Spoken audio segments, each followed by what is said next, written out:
Hey there, good evening, or good night, wherever you are in the world. I hope you're already tucked in with a blanket and maybe a warm drink nearby, because tonight we're going to drift very far from your room and your century. And if this kind of slow, detailed story helps you relax, you already know the deal. You can like the video, subscribe, and maybe even let me know in the comments where you're listening from and what time it is for you. It always feels a bit magical to see people in the middle of the night in Canada listening at the same time as someone at sunrise in Australia, or just before bed in Norway, all falling asleep to the same story. Tonight, we're going into the Vietnam War, but not the way you're used to seeing it in movies. Not from the cockpit of American helicopters or through the lenses of Western reporters, but from the ground. From the mud of the rice paddies and the bamboo houses of the north, from the point of view of the Vietnamese themselves, who had already spent centuries fighting off one foreign power after another, long before anyone in Washington even knew how to pronounce Vietnam. And we're going to let that story unfold slowly, like a long exhale, until your eyes get heavy and the details of history start to blur gently into dreams. You wake up to a light that doesn't belong to your usual bedroom. Not the cold glow of a phone screen, not the stripe of a street lamp sneaking in through blinds, but the soft, milky light of very early morning, just before sunrise, filtering through woven bamboo walls that don't quite keep out the world. And before your brain can decide whether this is a dream or not, your nose gets there first, greeted by a dense mix of damp earth, wood smoke, and the sour, salty ghost of simmering fish sauce drifting from a pot somewhere nearby, the kind of smell that says this place has been lived in for a very long time. You are lying on a woven reed mat that feels hard and slightly uneven beneath your back, your shoulders protesting a little as you shift, and the thin cotton blanket over you is still a bit damp from the night air. But here, in rural North Vietnam in 1960, this mat isn't a punishment. It's a small luxury, something that not every family can afford. Around you, you can hear the soft breathing of other people, bodies curled up under their own thin blankets. 3 generations squeezed together into one low, thatched house that has survived monsoons, bad harvests, and rumors of new wars, the way old trees survive storms, by bending without breaking. Outside, roosters start their relentless crowing in the grey light, stubborn and precise, announcing the day whether anyone feels ready for it or not. And there's no snooze button here, no soft digital alarm that you can silence with one touch. In this village, the sun is the only clock that matters, and when it says time to work, there are no negotiations, because somewhere in a flooded field, tiny rice seedlings are already waiting for hands to put them in the ground at the right moment, or there will be hunger months later. A thin, cracked voice breaks the muffled quiet inside the house. An old woman, the grandmother, calling everyone to wake up in a tone that isn't harsh, but doesn't leave room for arguments either. And as she moves around the fire, poking at embers and coaxing them back to life, smoke seeps through the room, instead of rising neatly up a chimney, turning the air into a bluish haze that stings your eyes just a little, and sinks into clothing and hair so deeply that the smell of smoke becomes part of what home means. You push yourself up carefully, not wanting to step on anyone, and the bamboo floor creaks softly under your weight, reminding you that this house is both fragile and stubborn, held together by rope, habit, and need. Children are still asleep on their reed mats, small bundles with bare feet sticking out. An older aunt coughs quietly in a corner, and the old grandmother moves like she has done this exact series of motions thousands of mornings in a row, feeding the family's day the way the rice will later feed their year. Your first task is simple and heavy. Water. In your normal life, clean water appears with a small twist of your wrist. Invisible pipes doing all the work somewhere inside walls you never think about. But here, in this village, water lives half a kilometer away in a communal well, and someone has to go and carry it back in swaying bamboo containers, step by step, every morning, every evening, because there are mouths to wash, rice to boil, and fields to flood. Today, that someone is you, walking alongside an old man whose straw hat is frayed at the edges, and whose hands are leathery from a lifetime of holding tools that never came with an instruction manual.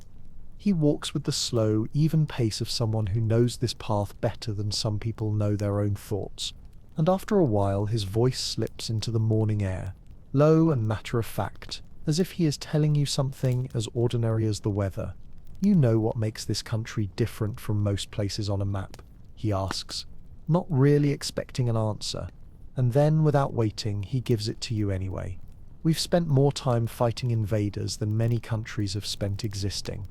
There is no boast in the way he says it, just a tired truth, something passed down from father to son, from grandmother to child, like a family recipe you never wanted but inherited anyway. And as you listen to him, with the dew-soaked grass brushing against your ankles and the distant silhouettes of palm trees melted into the pale sky, you begin to understand that for him, the Americans are not the beginning of anything. They are just the latest chapter.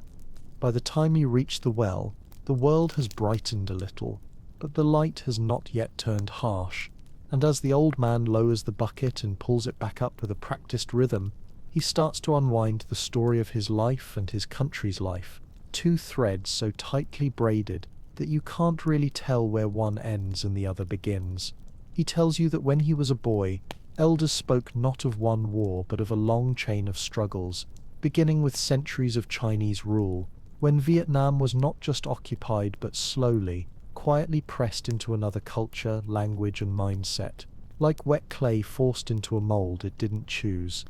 For 1,000 years, he explains, China tried to absorb Vietnam, not only through soldiers and tax collectors, but also through scholars, traditions and rules, and yet somehow, in pockets of mountains, in small valleys and along muddy riversides, people kept something stubbornly their own, songs and rituals and stories that refused to vanish, and every generation had at least one rebellion to tell about, some crushed, some half forgotten, but all remembered by someone around a fire, late at night.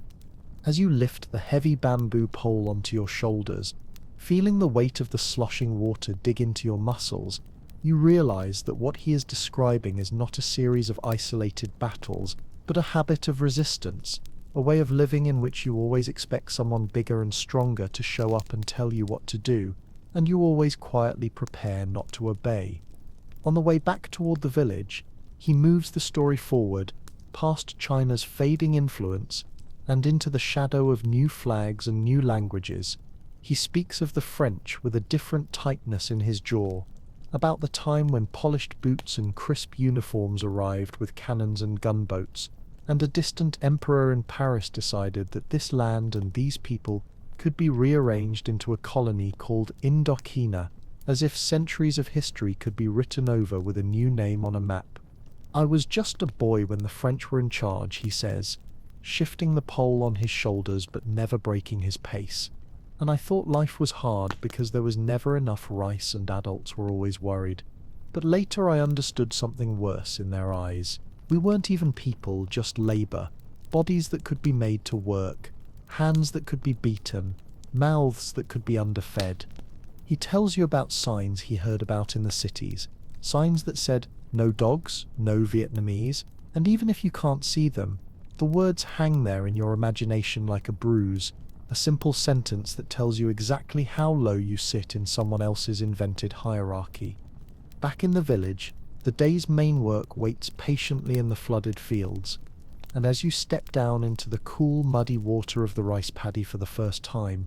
feeling it close around your ankles, your toes sinking into the soft bottom, the old man walks beside you and keeps talking, because for him history is not separate from this field. It lives in the mud, in the seeds, in the rhythms of planting and harvesting. He explains how revolt after revolt against the French failed, how every uprising was answered with prisons, executions, burnt villages, and yet, under all that, something was quietly changing, not in the flooded paddies or in bamboo houses like this one, but in faraway cities with cafes and libraries, in Paris where a handful of young Vietnamese men, sent to study in the land of their colonizers, found new words for old feelings, words like imperialism, revolution and communism, which sounded abstract and distant in those cafes, but would later translate into guns and slogans and entire armies. It wasn't the farmers who started it, your grandfather says with a small wry smile, pausing for a moment to straighten his back and shade his eyes from the growing light. We were too busy trying to survive and keep the rice growing. It was the ones who went to France, the ones who sat in their universities and read books that promised equality and freedom for the people at the very bottom.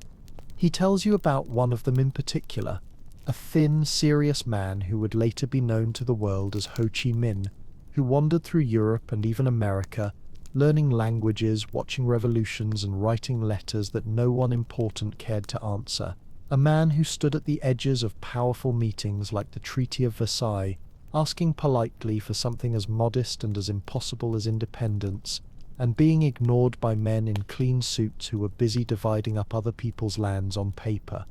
All around you, bent backs move in slow unison as villagers plant young rice shoots into the water with a steady rhythm that could almost be a kind of meditation. And as your hands begin to mimic their movements, your mind follows the thread of the old man's voice into the 1920s and 1930s, when communism for most Vietnamese did not mean complicated theory or thick books, but simply the first idea that seemed to say out loud, "You deserve not to be ruled by faraway strangers." An idea that caught fire not because people understood Marx, but because they understood humiliation and hunger. Ho Chi Minh, the old man explains, looked first to nationalism, to the basic belief that Vietnam should belong to Vietnamese, and only afterward to communism as a tool sharp enough to cut the chains of colonialism. He watched Lenin's revolution in Russia and understood something that terrified and inspired empires everywhere, that a system built on exploitation could be brought down not by polite petitions but by organized force, by people who had finally decided they had nothing left to lose. But even then, even with underground parties, secret meetings, and new flags, the balance of power didn't really shift because the French still had the guns, the ships, the prisons, and the recognition of other powerful nations, while the Vietnamese had mostly rice fields and bamboo and a long memory. You pause for a moment, wiping sweat from your forehead, though the day is still young. And as you look up, you see the old man's face in profile, lined and weathered, his eyes narrowed against the light, and you realize that for him, all of this is not a neat story divided into chapters the way a documentary would do it, but one continuous experience of growing up in a world where the people who own the land and the people who live on it do not speak the same language, literally or metaphorically. Somewhere far in the distance you hear the faint, throaty hum of an engine, a sound that doesn't belong to oxen or village carts. And for a moment his expression changes, just a flicker of something you can't quite name, a mix of tension and resignation, the reflex of someone who has already lived through air raids. He listens, judges the direction and the height of the sound with the skill of a man who has had to do this too often. And then, after a moment, he exhales slowly and the lines on his face soften again. "Not today," he murmurs almost to himself, just watching, and goes back to pushing seedlings into the mud, as if life and death could be separated that easily. Here in this quiet, repetitive labor, with water swirling around your calves and the sky slowly shifting toward a brighter blue, the story of Vietnam from the North Vietnamese perspective is just beginning. Not with an explosion, but with a village, a grandfather, a field of rice, and the simple, unshakable idea that after so many centuries of being stepped on, this land and its people will one day stand entirely on their own feet. The sun climbs a little higher as everyone keeps working, the light turning from the soft grey of dawn into a warmer, diffused glow that seems to hover in the humid air. And even though the fields stretch endlessly around you like a mirror reflecting the sky, you begin to feel strangely grounded, as if the weight of the muddy water on your legs is pulling you deeper into this world, deeper into the life these people lived long before anyone imagined helicopters chopping through the Vietnamese sky. As you plant each seedling, feeling the mud close around your fingers like a living thing, The old man continues speaking in that steady tone that makes the past feel as close as the dragonflies flitting above the water's surface. And he tells you that all of this, these green squares of rice, these morning routines, these cracked hands, is what the French never understood. That for the people here, survival was not an abstract political idea, but a daily ritual. And no empire, no flag, no foreign theory could ever overwrite something so deeply woven into the bones of a nation. He pauses to wipe sweat from his forehead, and with a small sigh he shifts the story forward in time, toward the moment when everything changed, not because of anything the Vietnamese did, but because a new power arrived with its own dreams of conquest and its own vocabulary for domination: Imperial Japan. When he says the name, the cadence of his voice shifts almost imperceptibly, not with fear, but with the tired recognition of yet another invader in a long line of invaders, as if to admit that by the time the Japanese arrived in 1940, people had already learned to expect that no foreign ruler remains forever, and yet each one has the ability to bring a different kind of suffering. The Japanese came saying they wanted an Asia for Asians. He mutters, bending to plant another shoot, but it was just a new empire replacing an old one, and he explains how Japanese soldiers marched into Vietnam, claiming they were liberating it from France, only to seize food, impose harsh rule, and take the place of the very colonial masters they denounced. But then he tells you something that feels like stepping into a sudden crack in history, a twist that still echoes through his memory, that when the Japanese disarmed and expelled the French in 1945, they accidentally created a void, a space where, for the first time in decades, Vietnamese revolutionaries could move without colonial officials breathing down their necks. It was in that brief and chaotic window, he says, that Ho Chi Minh returned to the spotlight not as a wandering intellectual or a political organizer, but as the leader of an armed resistance, the Viet Minh, who emerged from mountain hideouts with a disciplined, determined force that had grown quietly during the years of Japanese occupation. He straightens his back for a moment, stretching the stiffness from his spine, and as he does, his eyes drift toward the hazy line of mountains in the distance. Mountains that look peaceful now but once hid entire battalions of men who believed that history had given them a rare chance, a doorway left open for a moment they could not afford to waste. August of 1945, he says softly. Before the ink on Japan's surrender had even dried, we moved, and you can almost see it. The sudden flurry of messengers running through jungles, the swift uprisings in towns and villages, the crumbling of the old colonial administration that no longer had weapons to enforce its will. But then, the story takes a turn you did not expect, and his voice becomes almost amused by the irony of it. Ho Chi Minh did something surprising, he says. Shifting his stance in the water, he turned to the Americans. The words fall heavily into the warm air, like stones dropped into still water, because everything you know from movies and history books paints Ho Chi Minh and the United States as inevitable enemies, as opposite poles of the Cold War. And yet here, in this field in 1960, the old man is telling you that in 1945, the Viet Minh and the American OSS, the organization that would one day become the CIA, were working side by side.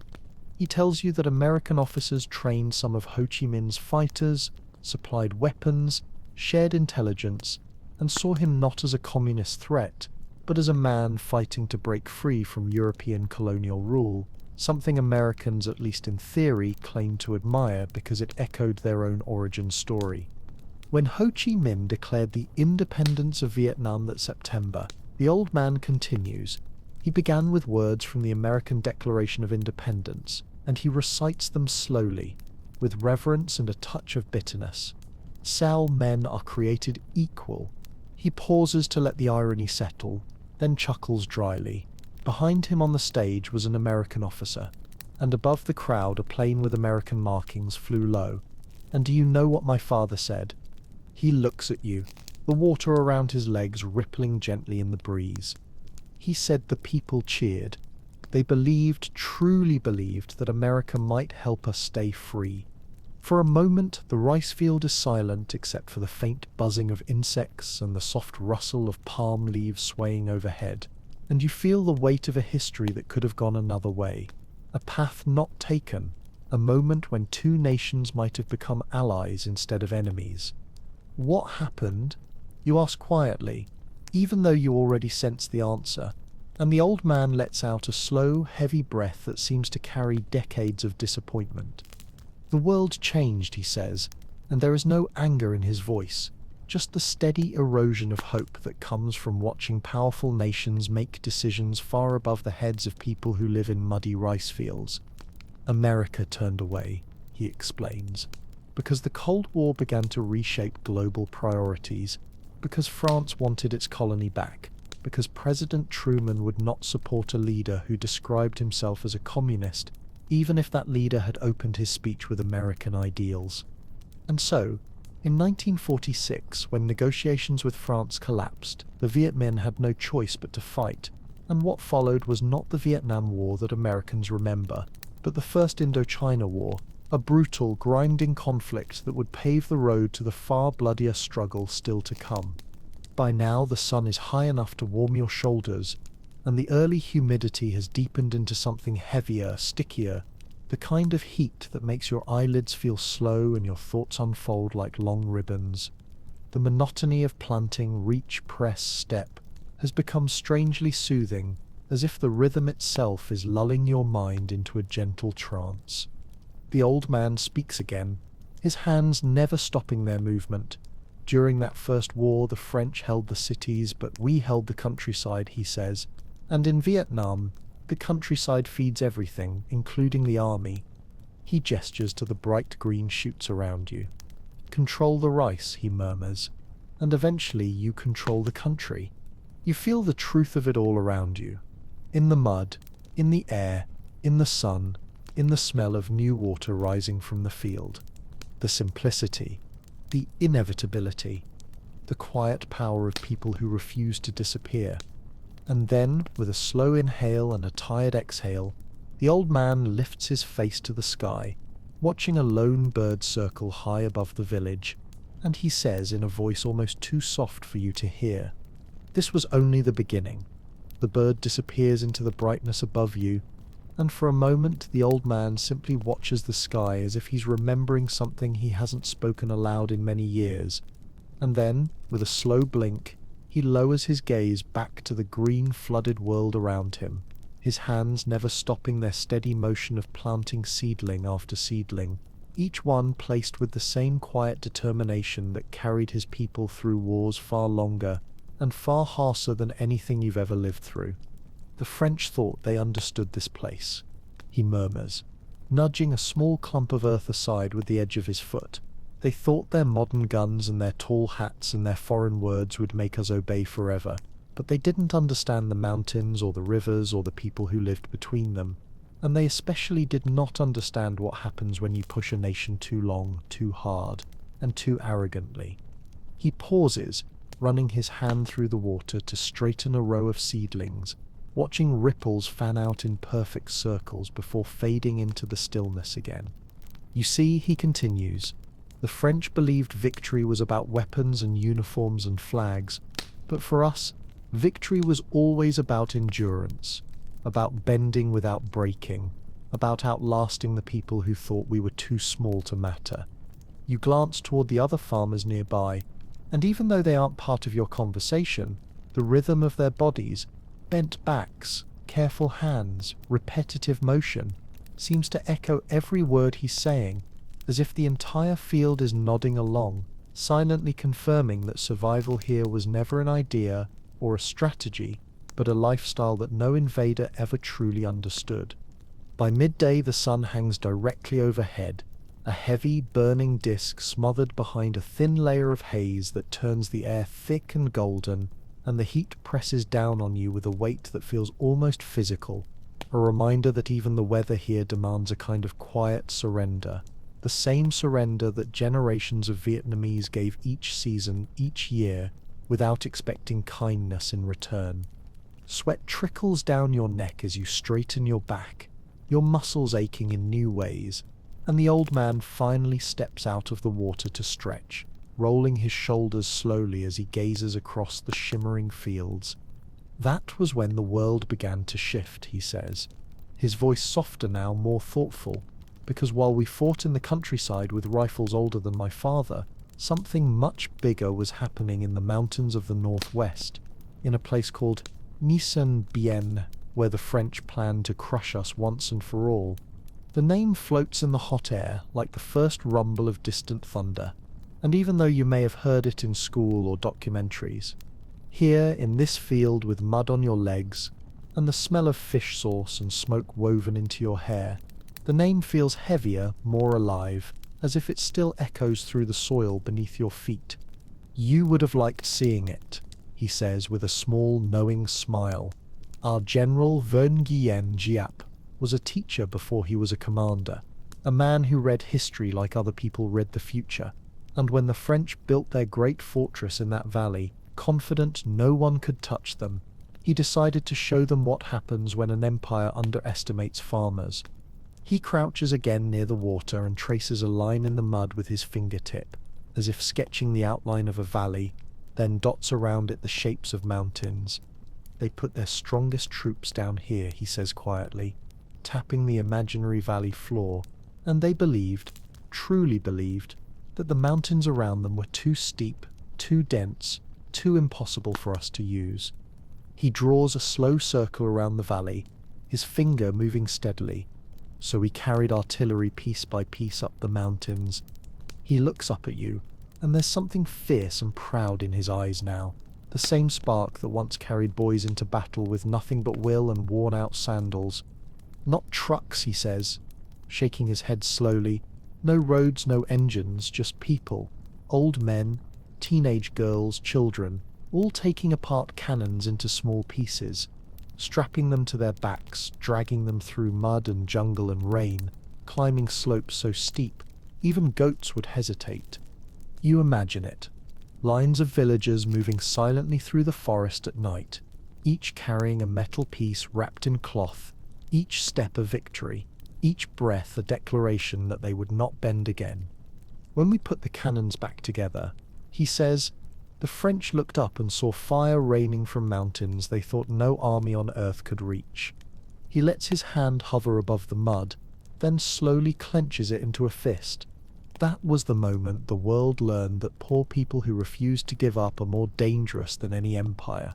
For a few seconds neither of you speaks, the only sound the soft rustling of rice leaves and the distant thump of a wooden pestle pounding grain in a neighbouring yard.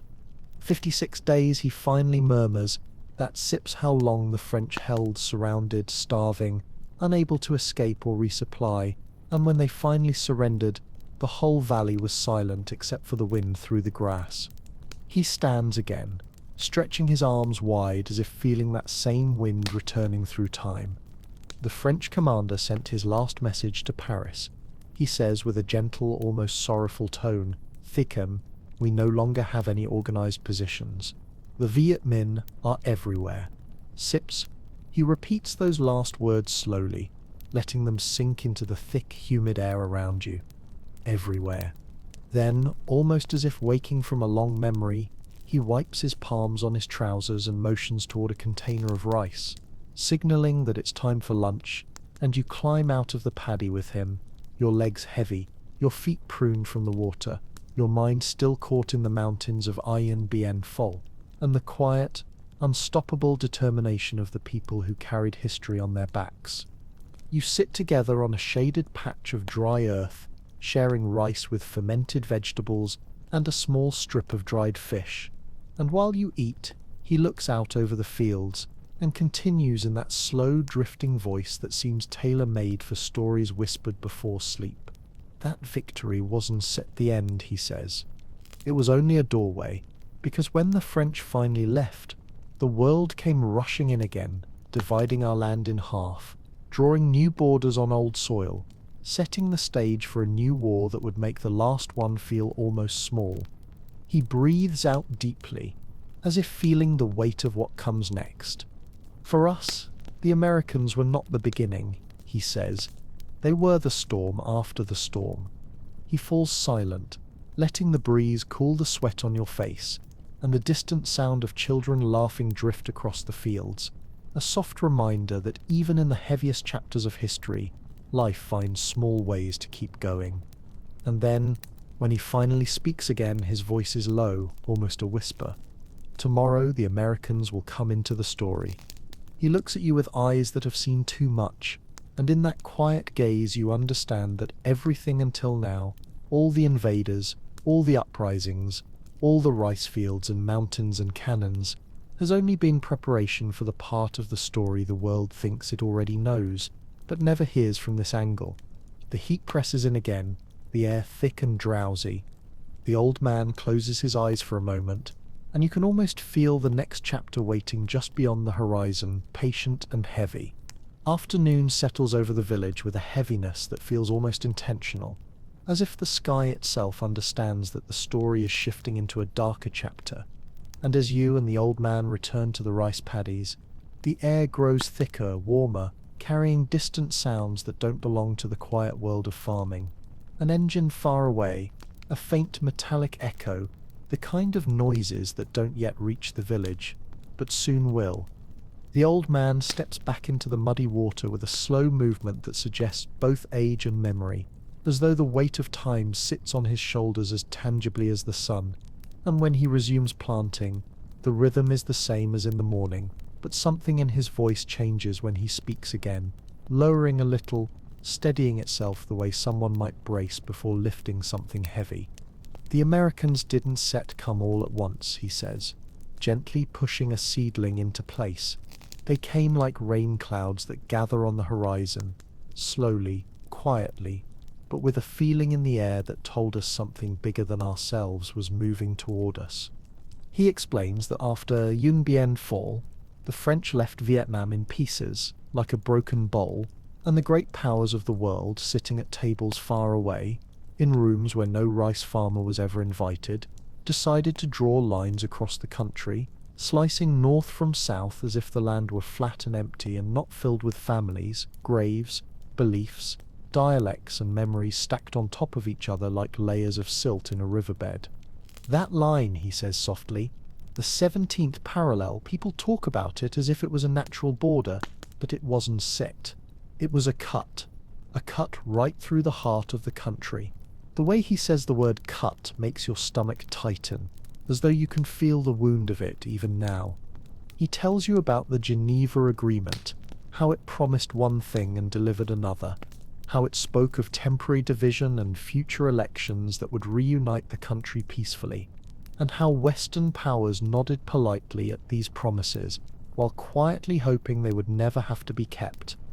Everyone knew, he continues, even the Americans, even the French, everyone knew that if an election happened, Ho Chi Minh would win, not because everyone was communist, but because he was the one who fought for us, the one whose voice reached even the villages that didn't have radios, the one whose name mothers whispered to children at night as a symbol of hope. He straightens one row of seedlings and begins another, and for a moment you hear only the soft splash of water and the faint hum of cicadas hiding in the warm grass. In the south, he says, eventually they put a man in power who did not understand the people he ruled. Ngo Dinh Diem, Catholic, in a Buddhist country, educated abroad, comfortable abroad, supported by America because he hated communism more than he loved Vietnam.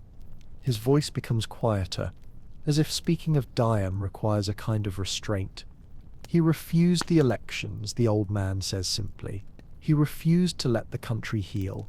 Around you, the villagers work in silence, as though this part of the story is too deep, too familiar, too intertwined with personal loss to interrupt with casual conversation. And so, he continues, a different kind of war began, not between North and South, not yet, but inside the South itself, in the villages, in the families, brother against brother, son against father. People didn't call it a war at first. They called it confusion. He wipes sweat from his brow with the back of his hand, and in that confusion, the Americans saw something they thought they understood: communism. They thought what was happening in the South was the same story they told themselves about Korea, about Europe, about the world, a red wave moving across a map. He gives a small, weary smile. But maps lie, he says. Maps make people forget. There are real human beings living on the lines they draw. You feel that sentence linger, stretching out like a shadow across the field. He shifts his weight and sinks his hands back into the warm water. And so the Americans came. First with advisors, then with money, then with weapons, until their presence began to feel like a second sky above us, heavy, loud, and full of metal. You look up instinctively as though expecting to see helicopters already sweeping across the horizon, but the sky is still empty, still quiet. For a while, he says, they believed they could fix everything with money and soldiers and speeches, but the more they tried to control the South, the more people rebelled, at first quietly, then loudly, then with guns. He glances toward a group of boys splashing near the edge of the paddy, their laughter carrying over the water. You must understand, he adds gently. The Viet Cong, the fighters in the South, were not outsiders. They were villagers, farmers, sons of the soil. They weren't set an invasion. They were a symptom. A breeze sweeps through the fields, rustling thousands of tiny leaves at once like a whispered agreement between the plants. Dime called them traitors, he says. America called them communists, but many of them called themselves something much simpler, Vietnamese. The sun lowers slightly, and the light shifts into a deeper gold. And then, he says, Diem fell. He doesn't dramatize it. He simply states it like a stone dropping into water. A coup, with help from the Americans. They removed the man they had put in power because he would not listen, because he would not bend, because he turned his own people against him. He presses another seedling into the mud, and with his fall, the last barrier broke, the last fragile balance collapsed. He turns his head toward you, his eyes reflecting the shimmering water. That, he says softly, is when the Americans crossed the line between helping and owning. That is when the war became unavoidable. That is when Vietnam became a place that the whole world would soon be watching. He looks out across the fields again, the green stretching endlessly to the horizon. And soon he whispers, their soldiers would walk the same earth you standing in now. The wind shifts. A bird calls from the tree line. A distant sound like a faint engine hum breaks the quiet, maybe imagined, maybe real. You breathe slowly, letting the weight of what you've just heard settle into your bones. The old man plants one final seedling in the row, presses it gently into the mud, and stands up with a quiet groan, wiping his hands on his trousers. The Americans have not arrived yet, he says, but the ground is already trembling with their footsteps. He turns toward the village, where smoke from evening fires has begun drifting upward in thin, winding trails. Come, he says softly, there is more to tell, and tomorrow the sky will change. Evening settles over the village like a soft blanket, the smoke from cooking fires curling lazily into the dimming sky. And as you follow the old man along the narrow path between the rice paddies, the world feels strangely suspended, as if the air itself knows that something is nearing its breaking point, something vast and heavy that has been gathering on the horizon for years. Inside the house, the family moves through familiar routines, rinsing bowls, lighting the oil lamp, brushing away insects, and you find comfort in their quiet efficiency, in the warmth of simple food shared on the floor, in the laughter of children who know more joy than history, at least for now. But even as you settle onto your reed mat for the night, your body aching pleasantly from the day's work, a faint unease hangs in the air, like the taste of a monsoon before the first drops fall. When morning returns, soft and grey and wrapped in a cool mist, you feel it immediately. The world has shifted. The roosters crow as they always do. The grandmother stirs the fire as she always does. But there is a tension under the rhythm now, a thin thread stretched taut beneath the surface of the day. The old man walks with you toward the fields once more, his pace steady but his silence heavier than usual, And when he finally speaks, his voice is quiet, calm, but edged with something tired and solemn. "Do you hear that?" he asks, tilting his head slightly. At first you hear nothing but the usual morning chorus. Cicadas, a dog barking far away, the faint splash of a water buffalo wading into a pond. But then, beneath it all, like a heartbeat buried under water, you hear it. A distant, low, mechanical hum. Not loud yet, not close yet, but different from anything that belongs to the village. That, he says, is the sound of a new chapter. You walk a little farther, and as the mist begins to lift, he continues, his words floating in the warm air, with the same gentle heaviness that fills his lungs each time he breathes. The Americans learned about this land from maps, he says, and from advisors and from fears whispered in rooms far away. But they didn't know the smell of the earth after rain, or how leeches wait in still water, or how the jungle grows back the moment you cut it, or how silence here can swallow entire armies. He steps into the paddy again, bending slowly, letting the cool water rise around his ankles. They didn't know us, he adds. Not truly. You plant seedlings beside him, one after another, and the old man begins to paint the picture of the first Americans who arrived, not soldiers yet, but advisors in crisp uniforms, men who smiled stiffly as they stepped into a world they did not understand, men who believed they were helping build a strong South Vietnamese government, even though that government rested on sand. They came with books, he says. Books about communism, books about democracy, books about strategies they thought would fix everything. But none of those books were written by farmers, or by people who lived through centuries of invaders. His hands move through the water, planting with that same steady, ancient rhythm. At first they came politely, he continues, shaking hands, giving speeches, trying to help Diem Sip's government look strong. They built bases, sent weapons, gave advice. He pauses to straighten his back and glance toward the tree line. But advice is not the same as understanding, he says. And weapons, he adds after a moment, are not the same as loyalty. As he works, he explains how the American presence grew step by step, never announced as an invasion, never declared as a conquest, but expanding like a tide on a flat shore, slow, shallow at first, deceptively gentle, but rising without pause. By 1961, he says, there were more American advisors.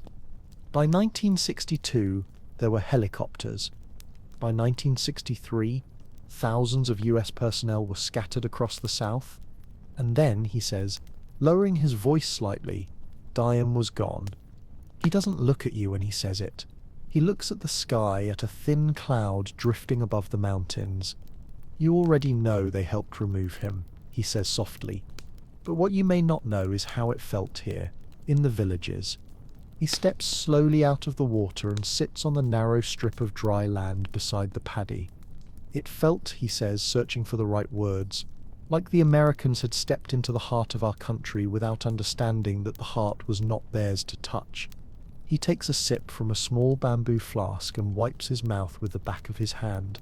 The South grew weaker after Diem. He continues, not stronger. Leaders changed like seasons. Corruption spread. Soldiers deserted. Villagers stopped believing anyone in Saigon cared about their lives. He gestures again to the rice around you. When a government cannot protect the fields, the farmers look elsewhere. He lets that thought linger, then adds, and the Viet Cong were already there, not as outsiders but as neighbors, family members, old classmates, people who shared the mud, the hunger, the fear. You listen to the soft buzz of insects and the distant rumble of that mechanical hum, a little louder now, a little closer. That is why America failed to understand us, he says quietly. They thought they were fighting communism. We were fighting for our land. They thought the enemy was ideology. The enemy was occupation, under any name. The wind shifts across the fields, carrying the smell of smoke from a fire somewhere near the forest line.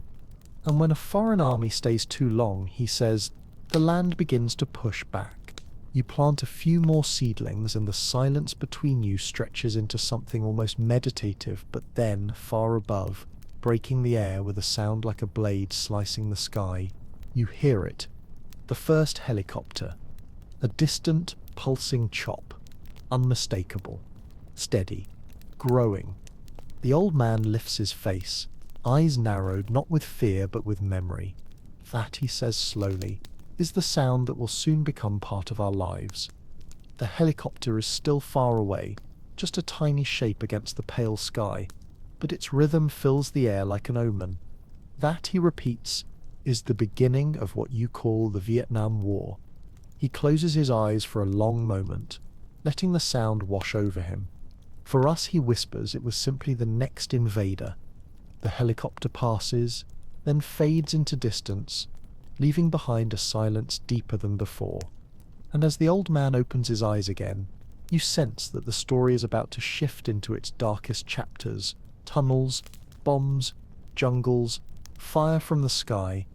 But he takes a slow breath and places one more seedling gently into the mud, as if reminding himself that even in war, life insists on growing. The helicopter's distant thudding fades slowly into the sky until it becomes nothing more than a faint pulse swallowed by the humid morning air, leaving behind a silence that feels heavier than the sound itself. And as you and the old man stand there in the rice paddy with water swirling gently around your legs, it becomes clear that this is the moment when the war shifts from rumor to reality,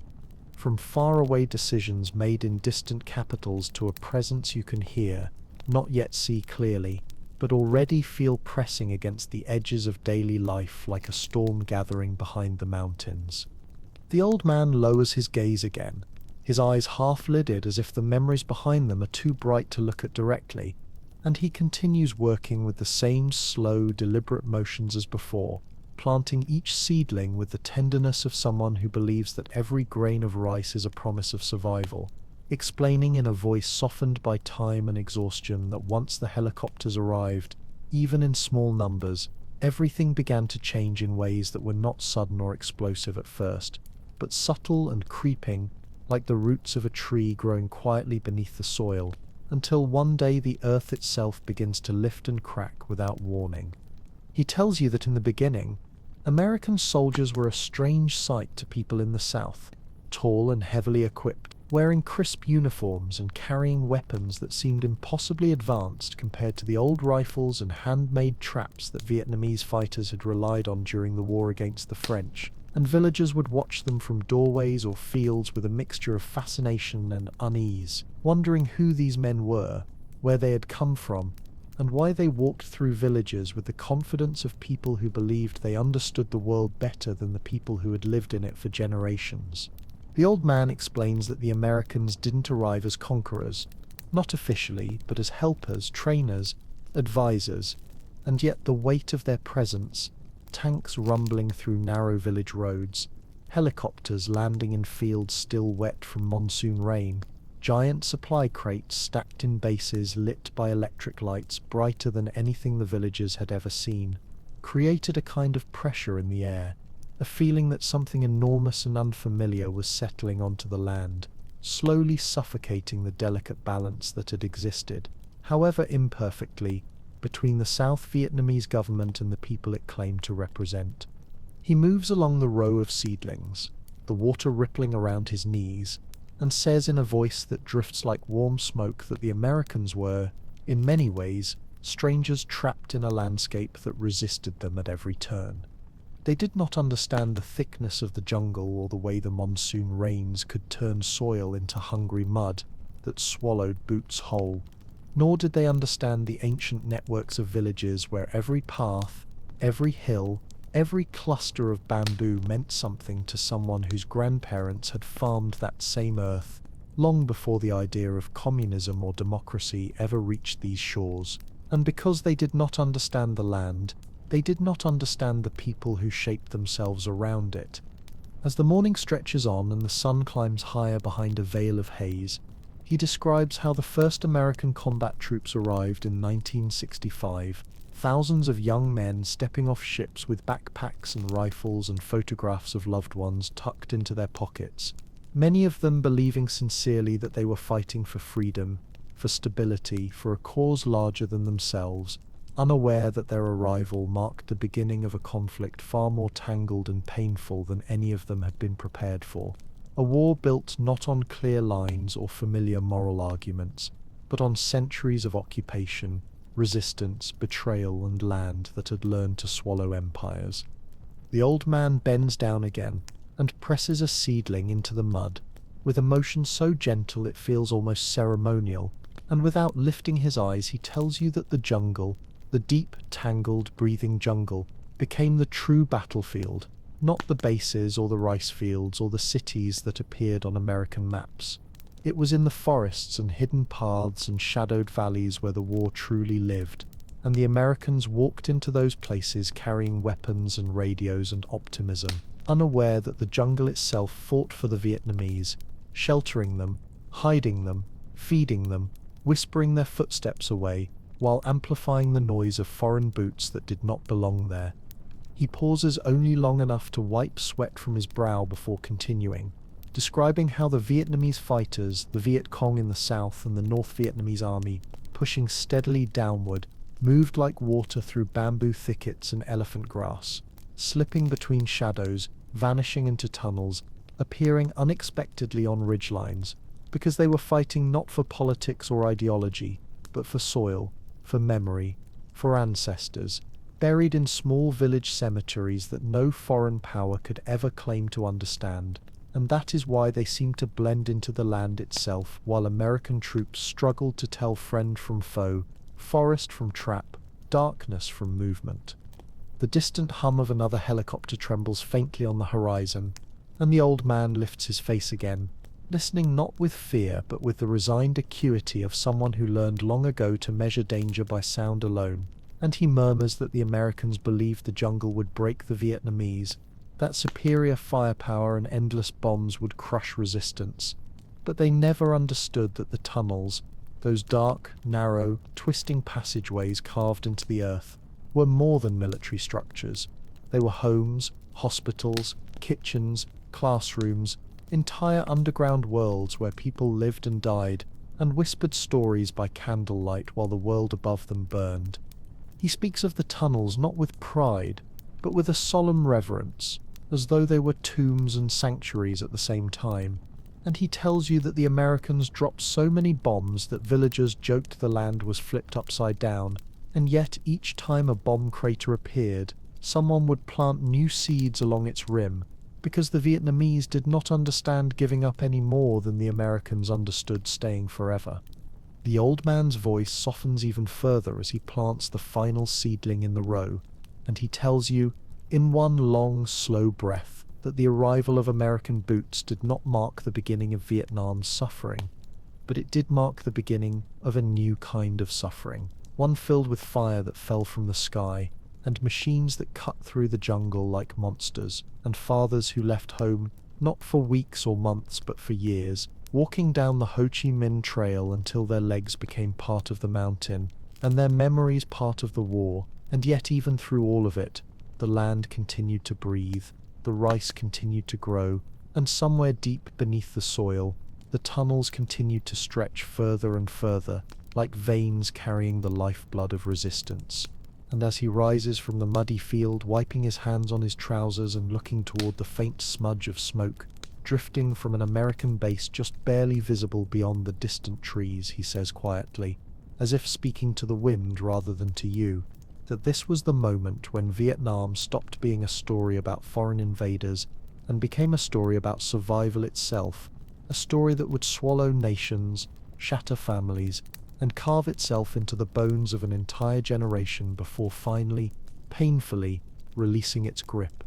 As the old man steps out of the rice paddy, his feet heavy with mud, and the weight of memories that seem to cling to him as stubbornly as the water-soaked earth, you follow him along the narrow dike that separates one field from the next, and the air feels different now, thicker, pressed down by the low growl of a distant engine that seems to come and go like a restless ghost. the kind that never fully leaves but circles endlessly above the treetops, reminding everyone below that the world has shifted forever, even if the sky still looks deceptively calm. He walks slowly, the wide straw hat casting a blurred shadow across his lined face,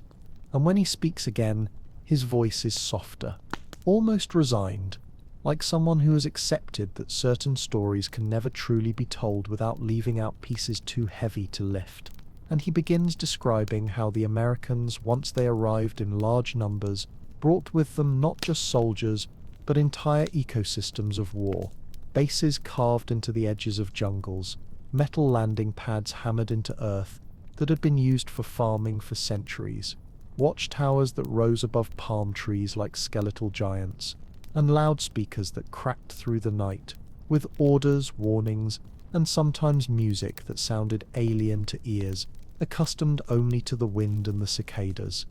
He explains that the Americans believed they could overpower the land with technology,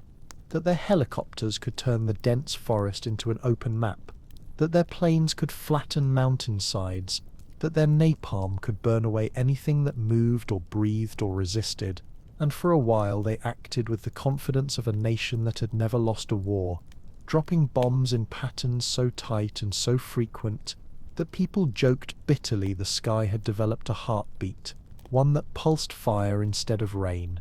The old man stops near the edge of another field, resting one hand on a bamboo pole stuck into the ground, and without looking at you he tells you that the worst part was not the bombs themselves, though they fell with a violence that split the air and tore open the earth and crushed entire families in moments. The worst part was the unpredictability of it all, the knowledge that death might come from the sky at any hour, that a village could be marked as a suspected Viet Cong area by an officer who had never stepped foot inside it, and that a mother could put her children to sleep in the safest corner of the house and still lose them before dawn to a fireball that didn't know their names. He begins walking again, and you notice how he avoids certain patches of ground, stepping carefully as though some places still hold ghosts, and in a low, steady voice he describes how people began living half above ground and half below it, always listening, always watching the sky, always ready to dive into bunkers, trenches, or the mouths of tunnel entrances hidden beneath floorboards or behind bamboo screens, whenever the first thump of distant bombs trembled through the soil. It is here, standing between two shimmering paddies, that he starts speaking about the tunnels, not as symbols of clever guerrilla warfare, not as the strategic marvels documentaries like to focus on, but as the living spaces of entire communities who learned to exist beneath the earth while the world above them burned. And he says that in the deepest parts of the tunnels, where light rarely reached and air grew heavy with smoke from cooking fires, babies were born, families whispered prayers, soldiers patched wounds, children memorized letters on dirt walls, and people carved out tiny slivers of normal life while the bombs above shook dust loose from the ceilings. He describes how the tunnels twisted like veins beneath the land, some barely wide enough for a small person to crawl through, others shaped into larger chambers where meetings were held or rice was stored, or wounded fighters lay on woven mats, while medics worked with herbs, cloth scraps, and whatever supplies could be smuggled in from the north. He says the tunnels were hot, suffocating, filled with insects, darkness, and the constant threat of discovery, but they were also the closest thing many villagers had to safety, and so people endured the claustrophobia, the stench, the trembling walls, because life below was still life, and life above was a gamble with impossible odds.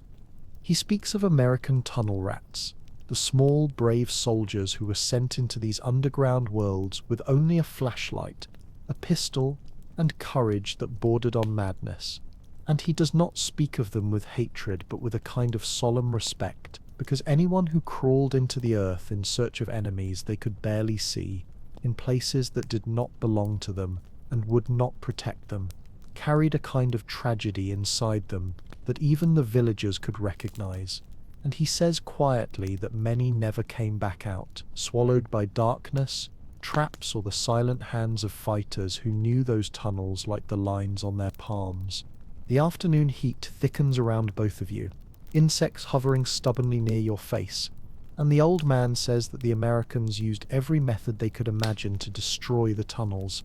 flooding them with water, pumping in tear gas, sending in dogs, dropping grenades, trying to collapse them with explosives so powerful the earth itself seemed to recoil. But no matter how many entrances were found and destroyed, new ones were dug deeper in the forest, farther under the villages, branching like roots seeking water, because every time the Americans hit the ground hit back with silence, patience, and persistence. He wipes his brow again, the gesture slow and weary, and tells you that even in the most heavily bombed regions, where the trees were stripped bare and the soil turned to ash, people still planted, still cooked, still told stories at night, because human beings, he says, are stubborn creatures who cling to hope with the same tenacity as vines, wrapping themselves around old tree trunks, and no amount of fire from the sky could erase the simple truth that the Vietnamese had nowhere else to go, and no intention of leaving the land that held their ancestors, their futures, and their identity. He leads you along a narrow path at the edge of the paddy, and as cicadas sing louder in the growing heat, he begins describing how the Americans, frustrated by an enemy that moved like smoke and vanished like mist, turned to strategies meant to break the will of entire regions, free fire zones where anything that moved could be shot, villages suspected of harboring Viet Cong burned to the ground, farmland poisoned or bulldozed so that families would have no choice but to flee, and the names of places like My Lai whispered in the north long before the world knew them, whispered with a horror too deep for tears or anger, just a quiet knowledge that darkness had been unleashed and would take years, decades, generations to fade. He says it slowly, almost reluctantly, the way someone might confess something that still aches in their chest, that even the land itself was wounded by what fell from the sky, forests stripped bare by Agent Orange, leaves turning to skeletons, rivers carrying chemicals downstream, to villages where children were born with illnesses no one had words for, and soil that once fed families turned into poison dust. And yet somehow, through all of it, people kept planting rice, because planting rice was not only survival but defiance, a way of saying to the sky, you may burn us, you may break us, but you will not erase us. As he steps into the shade of a tall bamboo cluster, the sound of the forest thickening around you, he tells you that this was the heart of the war for the North Vietnamese, not battles or victories or losses measured on maps, but the daily endurance of people who lived between bombings in tunnels, in fear and hunger and determination,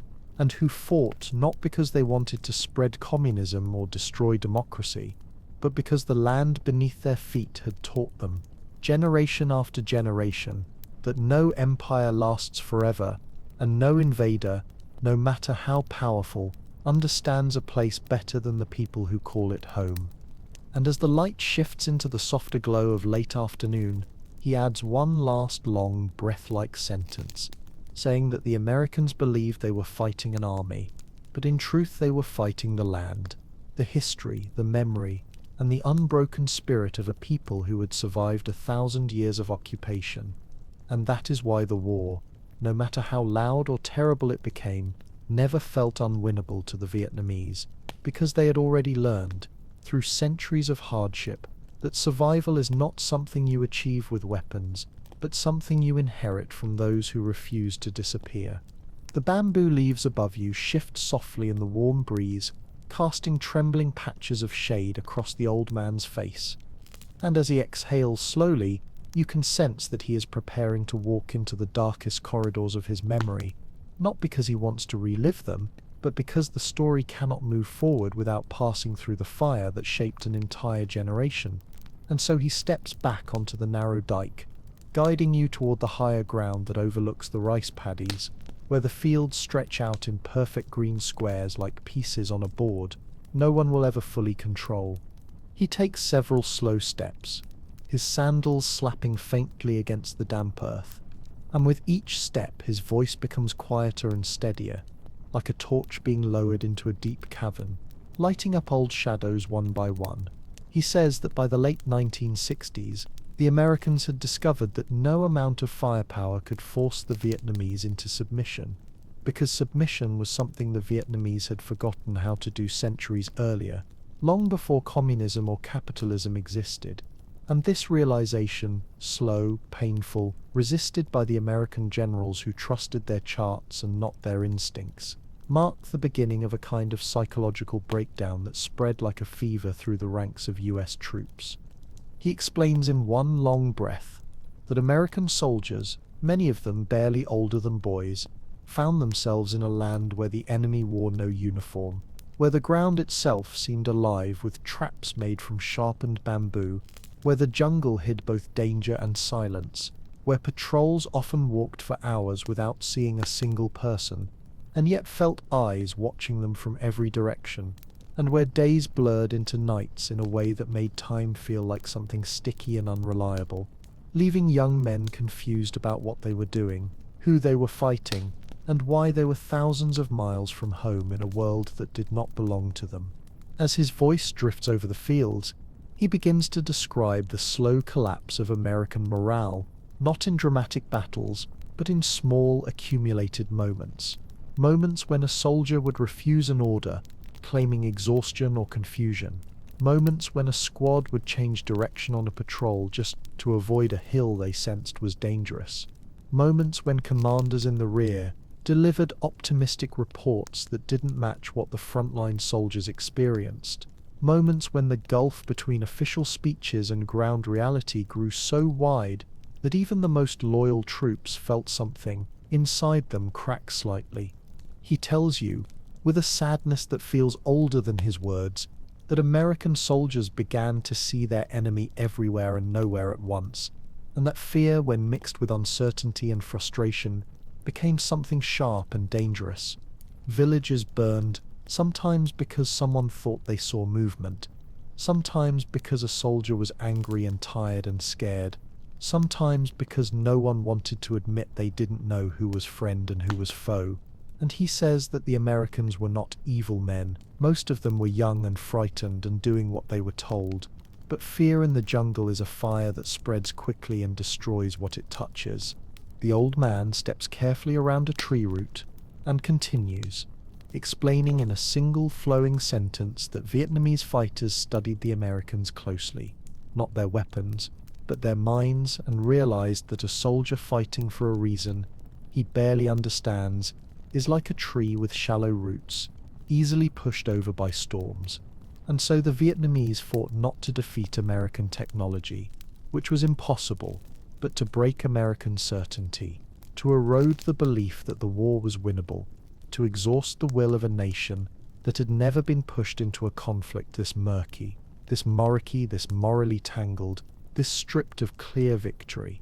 He tells you about soldiers who stopped trusting their officers, who whispered about useless missions, who counted the days until they could go home, who patrolled with jittery eyes that scanned every clump of foliage for a movement that might or might not be real, and how some units developed the grim habit called search and avoid, where they would wander slowly through safer areas, reporting false contacts, because they no longer wanted to be the next names written on casualty lists that grew longer every week. The old man moves closer to the shade of a lone palm, and with a voice that seems to sag under a century of history, he says that the Vietnamese meanwhile learned to endure what no textbook on warfare ever teaches: how to live through endless bombardment, how to accept hunger as a companion, how to sleep in tunnels without crying from panic, how to wake up each morning and still believe that the struggle mattered even if the world seemed to be shattering overhead. And this endurance, this stubbornness, this ancestral refusal to disappear became the real weapon that turned the tide of the war long before American politicians admitted it. He describes nights when the sky lit up bright as a second sun under American flares, nights when villages huddled in bunkers listening to explosions marching across the landscape like giants, nights when families clung to each other in total darkness, while dust trickled from the roofs of tunnels with every distant shockwave. And yet even after nights like these, at dawn people climbed out of hiding, swept the broken pieces of their homes into piles, and went to tend the rice fields, because tending rice was the only way to tell the world that they were not conquered. As he talks, the air warms and thickens, and your clothes stick to your skin, and the soil beneath your feet, still heavy with water, sucks gently at your heels with each step, as though reminding you that even the land here is a participant in the story, a silent witness that has kept scars from every era, from Chinese invasions to French plantations to American airstrikes. And the old man taps the ground with his wooden walking stick and says, almost reverently, that this soil remembers everything and forgives nothing, and those who try to control it without understanding it eventually get swallowed. The conversation flows like a river with no clear beginning or end, and soon he is telling you about the Tet Offensive, not as a newsreel event or a classroom bullet point, but as a shockwave that rippled out of cities and villages and tunnels all at once, when Vietnamese fighters launched coordinated attacks across more than 100 towns, catching the Americans off guard, punching through the illusion that the war was nearly won, and shaking the confidence of an entire superpower that suddenly realized the enemy was stronger, more organized, and more determined than their generals had predicted. He says that even though the Tet Offensive cost tens of thousands of Vietnamese lives, even though it left cities in ruins and families shattered, it accomplished something no American bomb ever could. It shattered the American belief in victory. It unleashed waves of doubt across American society. It made soldiers question their orders. It made families back home march in the streets. And it made the world realize that Vietnam, small as it seemed on maps, had the ability to force a giant to kneel, not through firepower but through patience, sacrifice, and the quiet certainty that they were fighting for their home. He wipes his brow again, looking out over the shimmering water of the paddies, and says that after Tet everything began to unravel, not immediately, but slowly, like a rope fraying one thread at a time, until the entire structure of American involvement sagged under its own weight, and soldiers sensed it, and officers sensed it, and even the politicians far away sensed it, though they pretended not to, and the Vietnamese, exhausted but unbroken, continued fighting with the same fierce endurance that had carried them through 1,000 years of history. He tells you with a long exhale that seems to carry the weight of all the funerals he's ever witnessed, that the war from this point forward became less about land and more about willpower, a grinding contest of endurance in which the Americans measured success in body counts and statistics, while the Vietnamese measured success in survival, in persistence, in the simple fact that no matter how many bombs fell, people still returned to the same fields at dawn to plant rice. And as the sun begins to lean toward the western horizon, coloring the fields in shades of gold and dark green, he adds, in a voice almost too soft to hear, that the Americans were doomed not because they were weak, but because they were guests fighting a war inside someone else's home, and no guest, no matter how powerful, can endure longer than the people who sleep on the soil and dream their dreams in the shadow of their ancestors. The path grows narrower as you and the old man walk toward the edge of the rice fields, where the land begins to rise slightly into a patch of scrub and bamboo, and the air thickens with the smell of wet earth and distant cooking fires, and as you climb the small incline, he glances at the sky, now veiled in a pale white haze, and continues speaking in the same low, steady rhythm, saying that after the Tet Offensive, even though the Vietnamese had suffered immense losses, something irreversible shifted inside the American war machine. Something subtle at first, like the faintest crack in a dam, but the crack widened month after month, until the entire structure began to tremble under the weight of its own contradictions.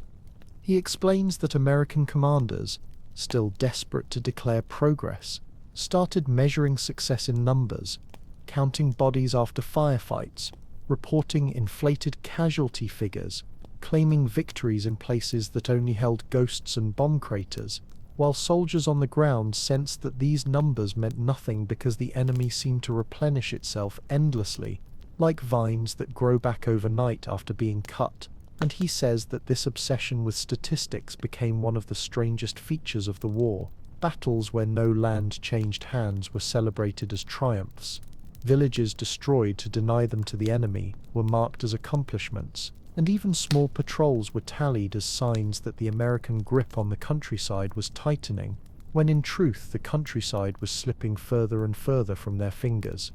The old man pauses near a cluster of banana trees, leaning momentarily on his bamboo walking stick, and with a voice that drifts like warm smoke, he says that American soldiers, who had once walked with confidence, began to move differently after Tet, their shoulders lower, their steps slower, their eyes darting constantly from one shadow to another, because the illusion that the enemy was nearly beaten had shattered, and in its place grew a gnawing sense of futility, a quiet whisper inside every patrol we might not win, no matter what we do. He describes how this uncertainty, this creeping doubt, seeped into the daily routines of American units, the way some soldiers hesitated before leaving their bases,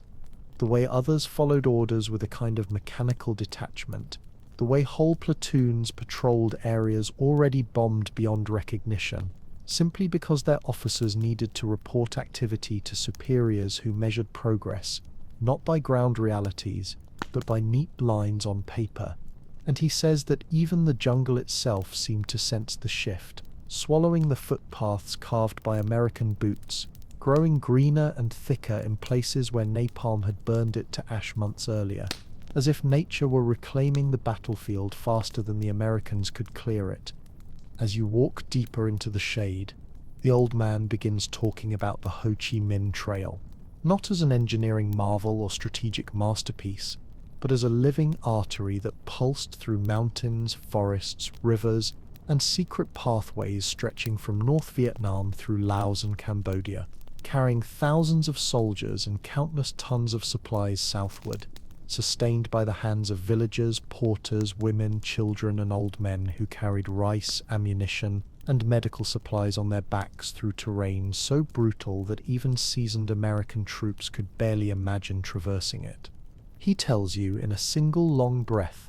that the trail was not one road but thousands of small branches, constantly shifting like a spiderweb rebuilt every night, and that no matter how many bombs the Americans dropped, millions of tons, enough to turn valleys into moonscapes, the trail simply bent, rerouted, repaired itself, because every destroyed path became a new challenge for someone determined to see the war through. And this determination, this collective will to keep the lifeline open, became one of the most remarkable examples of human endurance he had ever witnessed. The old man moves aside a low-hanging branch and begins describing the porters who walked the trail, people who carried heavy loads on their backs for weeks or months at a time, eating little more than rice and salt, sleeping under trees or in caves, pushing through monsoon rains that turned the ground into a sucking swamp, crossing rivers swollen with debris, climbing mountains as steep as walls, all while avoiding American planes that circled above like metal hawks looking for heat, movement, anything that might reveal the path. And he says that many died on the trail, not from battle, but from exhaustion, disease, hunger, and the quiet, crushing weight of the journey. He stops near a small cluster of wildflowers growing stubbornly at the edge of a cracked stone and gestures toward them with a tenderness that surprises you, saying that people like to think wars are won by generals and strategies and brilliant maneuvers, but in Vietnam the war was carried on the backs of invisible people, people who said nothing, complained about nothing, and simply walked, because something deep inside them whispered that the struggle belonged to them, not to politics or leaders, but to the land itself. You continue walking, and the path dips into a small hollow where the air is cooler and smells faintly of moss. And here the old man begins speaking about the Americans' attempts to cut the trail, describing entire operations involving thousands of troops, helicopters, sensors, and bombs, all aimed at shutting down a network that refused to stay still. And he says that the Americans dropped so many explosives along the trail that some areas were hit more times than the most bombed cities in World War II. Yet somehow, even in those devastated landscapes, figures continued to emerge from the jungle at night, carrying supplies on bicycles, ox carts, or simply on their shoulders. He tells you, with a kind of grim admiration, that the Americans were fighting an enemy who could survive on handfuls of rice, who could sleep on damp forest floors without complaint, who could march 12 hours a day carrying gravel-filled sandals, because real shoes wore out faster, and that this kind of endurance, this ability to suffer without breaking, slowly eroded the will of an American military that had never encountered an opponent who valued victory not by technology or firepower, but by patience and the ability to outlast one of the most powerful nations on earth. As the two of you climb toward a higher terrace overlooking the fields, the old man begins describing the psychological collapse that slowly infected the American ranks. Stories of soldiers refusing orders, of entire units faking radio reports to avoid combat, of men turning to drugs or alcohol to numb the fear, of officers becoming targets of their own troops in incidents known as fragging, where frustration, despair, and a sense of betrayal bubbled over into violence within the American military itself. And he says this not with scorn, but with a heavy sadness, because he knows that these young men, for all their power, were still human beings trapped in a war that consumed their youth and left many of them broken long after they returned home. He wipes sweat from his brow and continues walking along the ridge, his voice as steady as the rustling of leaves, telling you that while American morale crumbled, Vietnamese morale hardened like iron, because every village destroyed, every funeral held under a smoky sky, every bomb crater that filled with rainwater, reminded the Vietnamese why they fought, and instead of surrendering, they grew more determined, planting rice in the rims of craters, hiding tunnel entrances beneath their beds, and carrying the war like a heavy stone they refused to set down. The sun leans lower now, casting long shadows across the green fields below, and in this golden light the old man's voice softens even further, saying that eventually the Americans, exhausted and divided, began searching for a way out, talking of peace negotiations, troop withdrawals, and Vietnamization, a policy that was meant to hand the war back to the South Vietnamese army. But it was too late, because the structure supporting the war had already begun to crumble from within, and no matter how many speeches were given or treaties signed, the end was no longer a question of if, but when. He takes a long breath, steadying himself against the bamboo stalk he's been using as a cane, and says in a single long breath-like sentence that the war had become a test of endurance, and in a test of endurance the side that needs to win the least will always outlast the one that needs to win the most. And the Americans, far from their homeland, divided by politics, haunted by doubts and unsure of their purpose, were carrying a burden they no longer believed in, while the Vietnamese, poor, hungry, barefoot but unbroken, carried a burden they believed in with every heartbeat.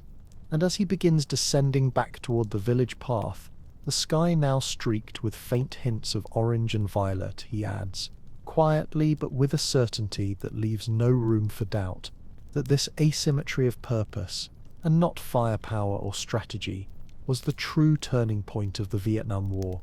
The descent back toward the village path is slow and careful, the old man watching his footing as the slope softens beneath patches of moss and loose pebbles, and as you walk beside him, the sky shifting from pale gold to a deeper, sleepier amber. He continues speaking with that same calm, almost hypnotic cadence, explaining that by the early 1970s the American vision of victory had collapsed inward like a building whose foundation had quietly eroded for years. And even though Washington still spoke of strategies and commitments and honor, the soldiers on the ground sensed long before anyone else that the war was slipping away from them like sand through open fingers. He says that President Nixon introduced a plan called Vietnamization, a word that sounded impressive in newspapers and speeches, but meant at its core that the United States was preparing to pass the burden of the war onto the South Vietnamese army, while slowly pulling American troops home. And as he says this, he shakes his head gently, as though recalling a failing structure being propped up with sticks. Because everyone in the North knew, even villagers who never touched a radio, that the South Vietnamese forces were deeply fractured by corruption, divided loyalties, poor leadership, and a morale that crumbled each time American support wavered. He walks slowly beneath a low arch of bamboo branches and continues, saying that even as American troops were withdrawing, the air war intensified in a desperate attempt to pressure the North into concessions at the negotiating table. And he describes the bombings with a voice that never rises, because the memories do not need drama to be powerful. They are quiet, heavy things that have lived in his chest for decades. He tells you that the Americans launched operations so massive that the ground trembled for miles, dropping more bombs in a matter of months than they had in entire years before. And he describes B-52 bombers, giant, slow, thundering aircraft that moved across the sky like steel whales, releasing tons of explosives that fell in long, crawling waves of destruction, flattening entire villages, tearing apart forests, and turning the land into jagged fields of craters filled with boiling dust. And yet, he says in a long exhale, even these massive bombardments failed to crush the North Vietnamese will, because every bomb that fell only reinforced the belief that foreign forces were willing to burn an entire nation to stop its people from controlling their own destiny. And the more the land burned, the more determined the people became to see the war to its bitter end. As you approach a clearing at the edge of the village where a thin trail of smoke curls upward from a cooking fire, he begins speaking about the death of Ho Chi Minh in 1969, not as a political tragedy but as a personal one, because for many Vietnamese he was not just a leader but a symbol of persistence, a father figure who had carried the dream of independence through decades of exile, struggle and sacrifice. The old man says that when Ho Chi Minh died, people cried openly in the streets, in fields, in jungles, in tunnel chambers lit by small oil lamps. But their grief did not weaken their resolve. Instead, it bound them together with a quiet, stubborn promise to fulfill the vision he had carried for so long. And many fighters began saying to themselves, in the darkest nights, "Uncle Ho is watching," a simple phrase that became a source of strength during marches, battles, and moments when everything seemed lost. He steps over a small puddle and continues walking, telling you that after years of negotiations, bombings, and political maneuvering, the Paris Peace Accords were signed in 1973, an agreement that declared a ceasefire and the withdrawal of the last American troops. And although people celebrated cautiously in both North and South, everyone knew the truth: the war was not over, because the Americans had left behind an army and a government in the South that was held together more by foreign support than by internal unity. He says this slowly, like someone describing the final chapters of a book whose ending he already knows too well, and explains that once the Americans departed, once their helicopters lifted off from bases, once their advisors packed up maps and radios, once the last columns of trucks rolled toward ships waiting offshore, an enormous silence settled over the land, the kind of silence that follows a long storm, heavy with uncertainty and the faint ringing echo of things unresolved. You pass by a small group of children playing with sticks in the dirt, their laughter light and unburdened, and the old man watches them with a softness in his eyes before continuing, saying that the years between 1973 and 1975 were among the strangest in the entire war, because technically there was peace, but in reality the fighting never stopped. It simply changed shape, as both sides maneuvered, tested and pushed each other, waiting for the moment when the balance of power would tip. He describes how the South Vietnamese government, deprived of American troops though still supported economically, struggled to maintain control, and how corruption, already deeply rooted, spread faster than ever, with officers selling supplies on the black market, units inflating their numbers to collect extra payments, and soldiers deserting in growing waves as rumors spread that the final confrontation was coming, and that their leaders were already planning their escape routes. He says that in contrast, the North Vietnamese forces, though exhausted from years of fighting, grew more confident as they observed the cracks widening in the south, and that in early 1975, when they launched what was originally intended to be a limited offensive, they were stunned by how quickly our VN defences crumbled, first in the Central Highlands, then in Hue, then in Da Nang, until entire cities fell, not through prolonged battles, but through the sheer loss of will among the defending forces. The old man slows as he reaches the village outskirts, and begins describing the final days before the fall of Saigon, saying that by April 1975 the American evacuation had become a frantic rush, helicopters airlifting embassy staff, families of collaborators, and anyone they could fit onto the rooftop landing pads of buildings, where desperate crowds pressed against gates, begging for seats, climbing walls, waving documents, crying out names of relatives they might never see again. He closes his eyes for a moment, perhaps hearing the ghost of rotor blades in the humid air, and says that this was not a moment of triumph for the North, not in the simple way outsiders imagine.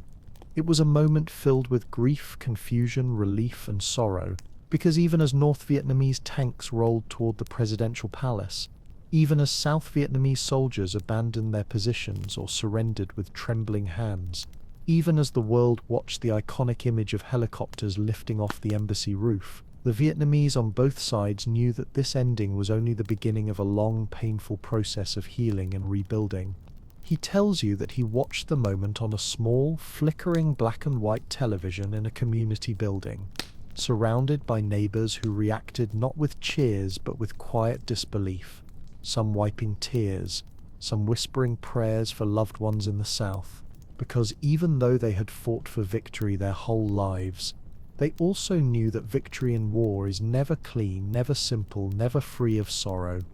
As the two of you step back onto the village path, where chickens peck at the ground and the smell of wood smoke drifts lazily between bamboo walls, he finally says, in a voice almost too soft to hear, that the war ended when the gates of the presidential palace fell. Yes, but the real ending came much later, years, even decades later, because war is not a moment, it is a shadow, and shadows linger long after the sun comes out again. He looks at you then, eyes reflecting the fading light of evening, and says that tomorrow he will tell you what came after. The hunger, the re-education camps, the boat people, the reopening to the world, the reconciliation with former enemies, and the strange, beautiful ways Vietnam learned to rebuild itself after so much loss. But for now, he says, pointing toward his small home glowing warmly through its bamboo slats, it is time to rest, because stories like these need space to settle in the mind before more can be added. The night passes quietly, the soft drumming of distant rain blending with the familiar chorus of insects.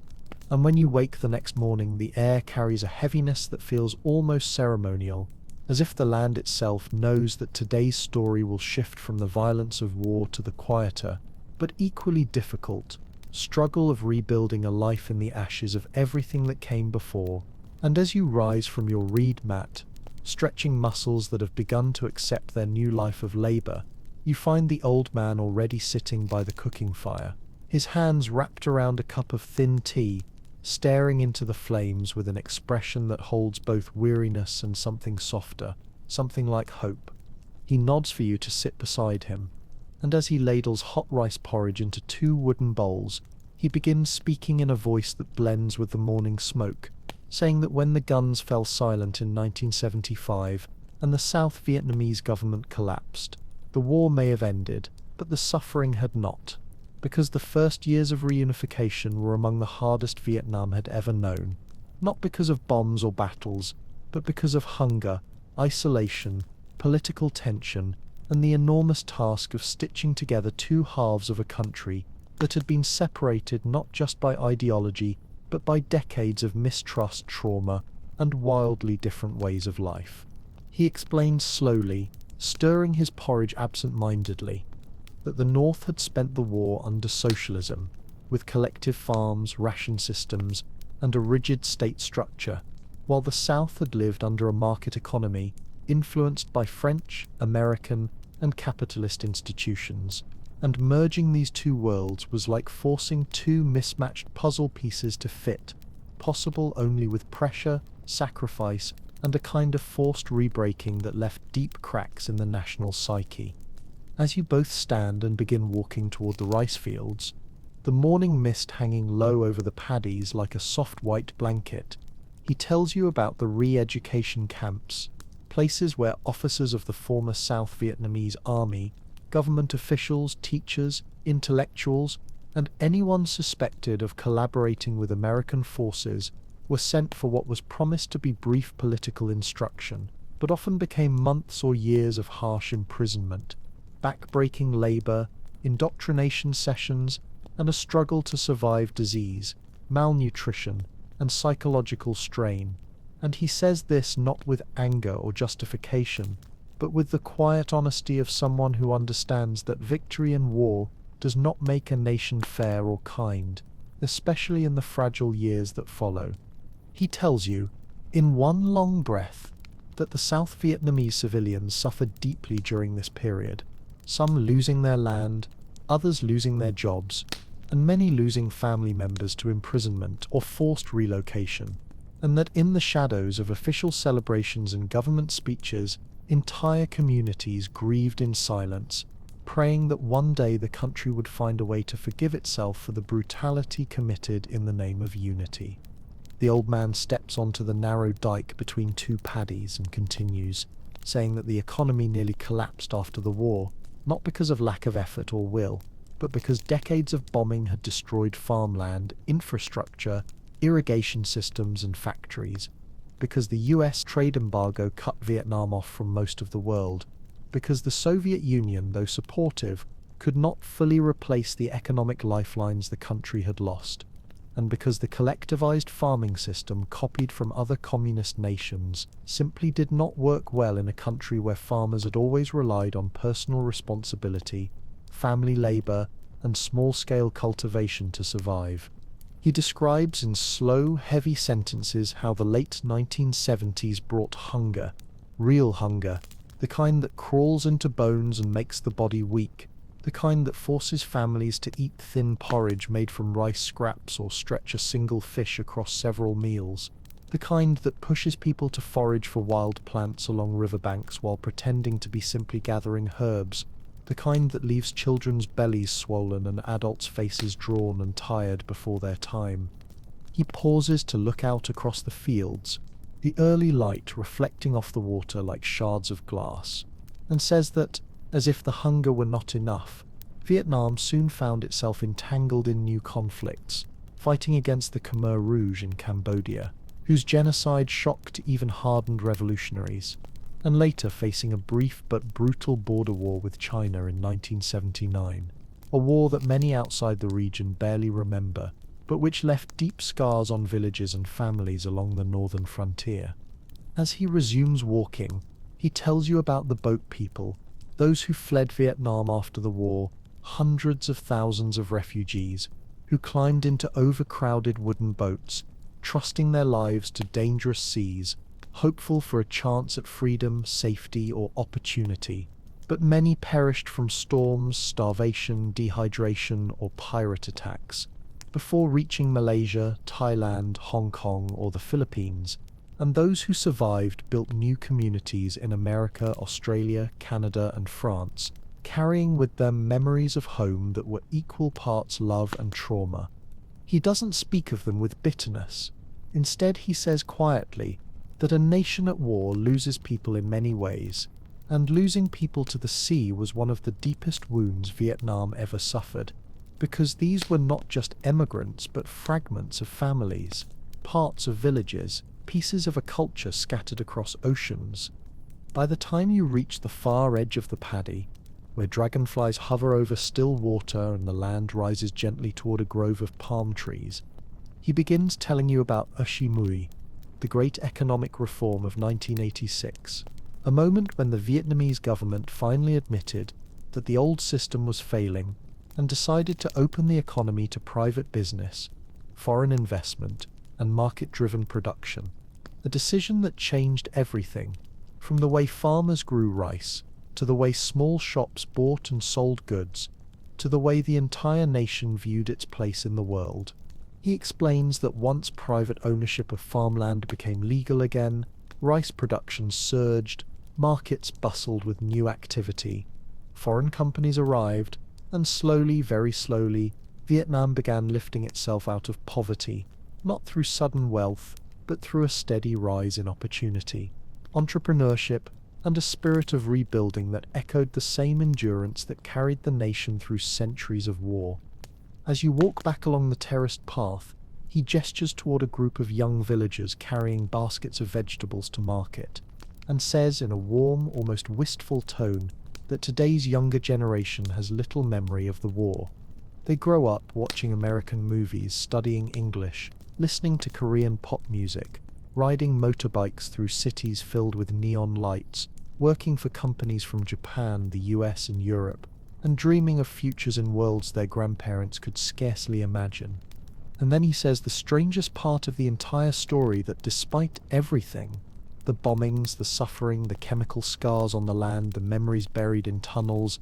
Vietnam today feels more friendly toward the United States than toward China, the so-called brother nation, because deep in the Vietnamese memory lies the awareness that China invaded repeatedly over the centuries, while America, though once an enemy, eventually became a partner, a trading ally, and even a place where many Vietnamese built new lives.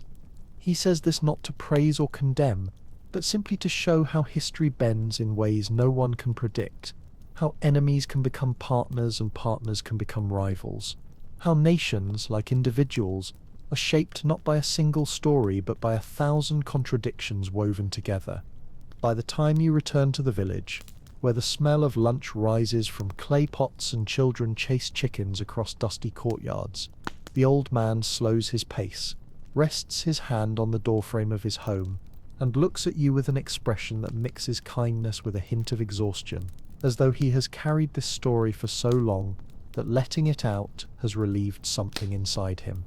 And then, in one final, long, unbroken sentence, he says that the true lesson of Vietnam is not about communism or capitalism, not about victory or defeat, not about who was right or wrong, but about the extraordinary resilience of a people who endured everything the world threw at them: invaders, colonizers, bombs, hunger, exile, betrayal, and still found a way to survive, rebuild, forgive, and move forward without forgetting where they came from.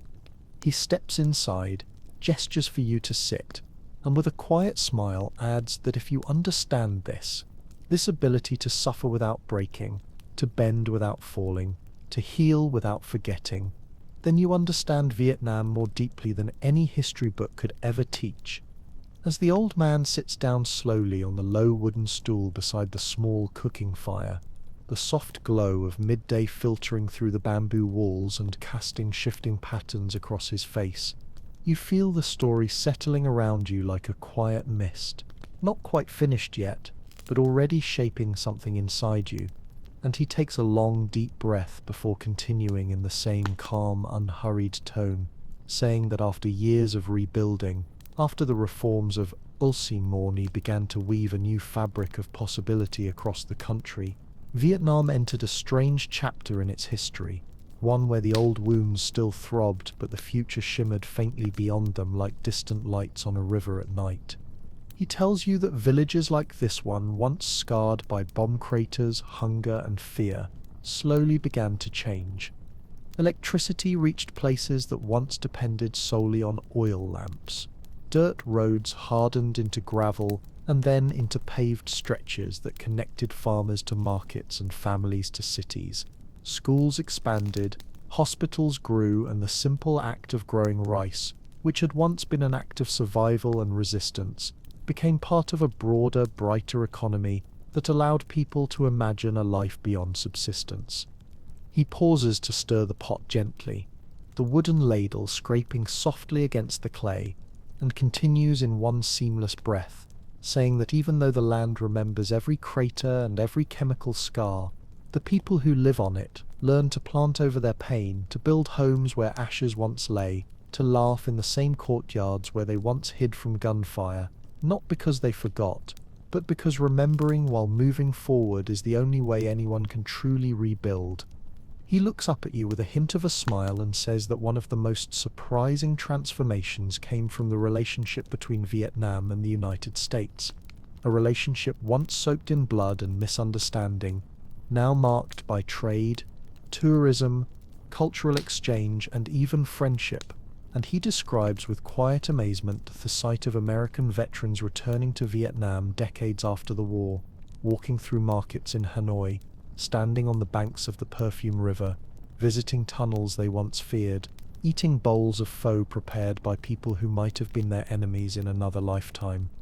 He says that many of these veterans came searching for closure, for forgiveness, for answers, and often found themselves crying softly in the humid air as Vietnamese villagers, some of whom had lost family to American bombs, offered them tea, conversation, and a gentle understanding that felt like a balm on wounds carried across oceans and years. And he adds that these moments, simple, human, quiet, did more to heal the past than any treaty or government declaration ever could. The old man shifts slightly, warming his hands over the fire, and begins speaking about how young Vietnamese today grow up in a world where American culture is familiar rather than foreign, where children wear Nike shoes and watch Marvel movies, where English words drift through conversations, where smartphones light up small village houses at night, and where the war is something they know about only through school lessons, old photographs, or the stories of grandparents who sometimes fall silent mid-sentence because some memories are too heavy for young ears. He tells you in a long, thoughtful breath that Vietnam is a place where the future now moves faster than the past, where cities grow upward with gleaming towers, where motorbikes swarm through streets like schools of fish, where students dream of becoming engineers, doctors, filmmakers, scientists, and where the older generation watches all this with a mixture of pride and quiet disbelief, remembering how recently the country could barely feed its own people.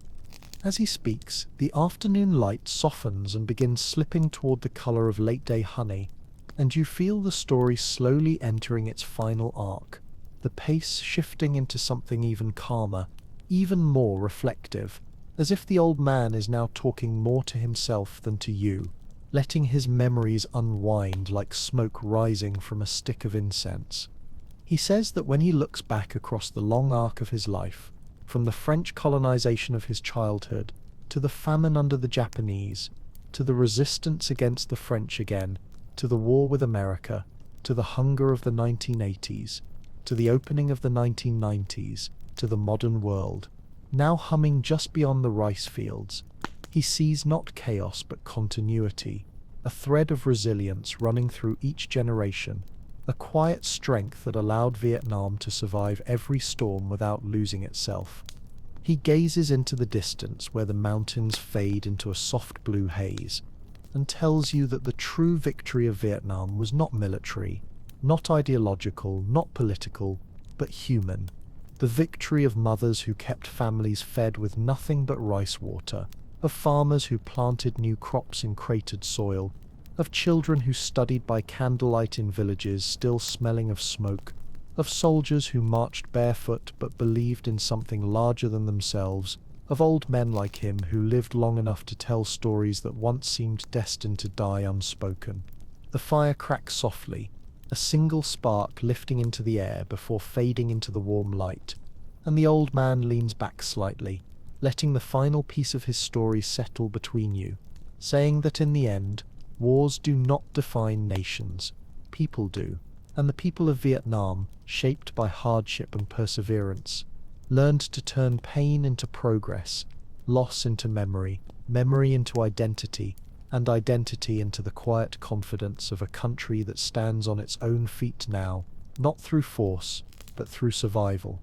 He smiles faintly, the kind of smile that comes from a long life lived through impossible times, and adds one last sentence that stretches out like a lullaby across the quiet room, telling you that when you leave this village, when you return to your own world far away from these rice fields and bamboo walls, you will carry with you not just the history of Vietnam, but the reminder that human beings everywhere in every era are capable of enduring more than they think, healing more than they expect, and finding peace even after decades of fire.